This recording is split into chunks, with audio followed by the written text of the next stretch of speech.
Let's go straight back to what is still a very volatile situation in London. Let's look at pictures of the London suburb of Croydon now, which is one of the flashpoints of the rioting, which is threatening to spin out of control over the next few hours as night falls in the British capital. There we see an aerial view of gathered rioters. It looks as though some buildings are alight there. There are suburbs as well, such as Peckham and Lewisham, affected by riots and clashes between rioters and police. The fire department is battling that very big blaze there in Croydon. We're also learning that the rioting, the unrest has spread to the northern British city of Birmingham. So far, 215 people have been arrested, 27 people have been charged, but it's fair to say both of those figures will rise dramatically over the course of the next few hours. Australian journalist Claire Krol joins us now from London via webcam. Claire, good morning. You were in Brixton yesterday, also one of the flashpoints of this unrest. What was your experience there? Well, it was really interesting. There was a big street party yesterday. Brixton's quite a multicultural area, and it was a really fantastic atmosphere. I was there until 6 or 7 o'clock at night, and there was a really heavy police presence because, of course, on Saturday night there had been sort of some argy-bargy that had broken out in Tottenham, and I was sort of commenting to friends that, look, there's quite a heavy police presence here, but certainly everyone's having a great time. There doesn't look to be anything too sinister about this. And then it was very strange upon sort of within 2 or 3 hours of getting home, and it's sort of only an 800-metre walk from my house to get to that sort of Brixton High Street.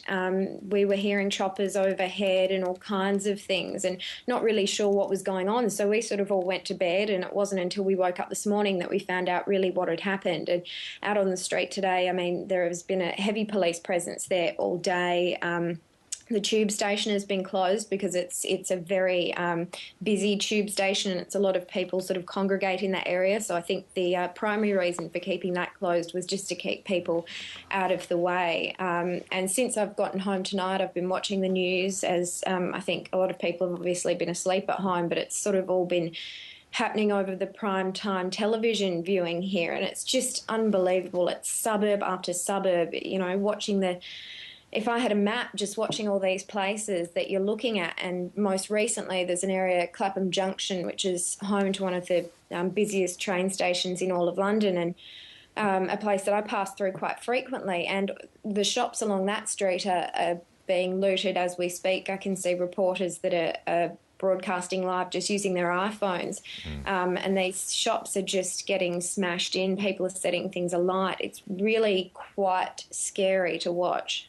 And we're getting reports of department stores being ransacked, buildings that survived the devastating blitz of World War II now going up in flames as part of these riots. And it's fair to say the people of London, the people of Birmingham would be getting increasingly apprehensive as night does fall there. Well, that's what's so, I guess, I don't want to use the word terrifying because it's certainly not quite that bad yet, but it is concerning that the sun's only just really gone down here. Where I am, as I said, I'm only probably 800 metres from the Brixton High Street. It's really quiet here. There's been no violence to speak of in Brixton this evening, and let's hope it stays that way. But certainly when I went down to the supermarket this evening to get some dinner, and everyone was very quiet, very tense.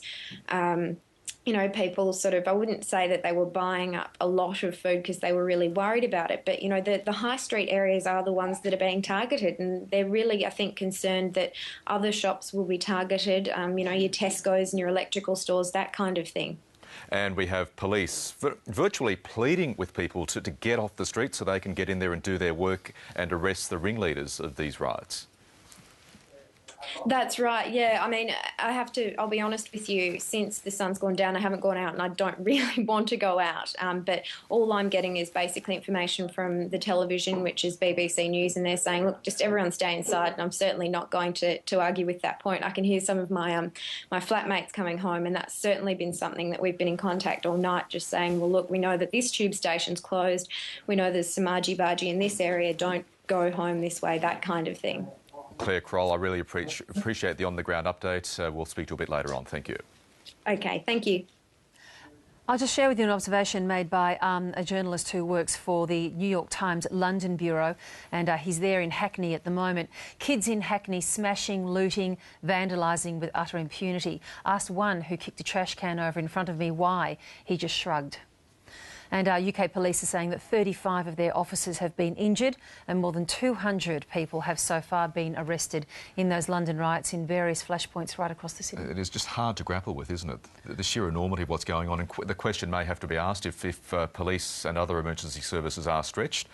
Does the British government look at calling in the troops, for instance, to some of these cities? Indeed, and lots of people in London have been tweeting, you know, just the thing that you want to see exactly 1 year out from the London Olympics. And a question there about the emergency services being tested and perhaps being found sorely lacking.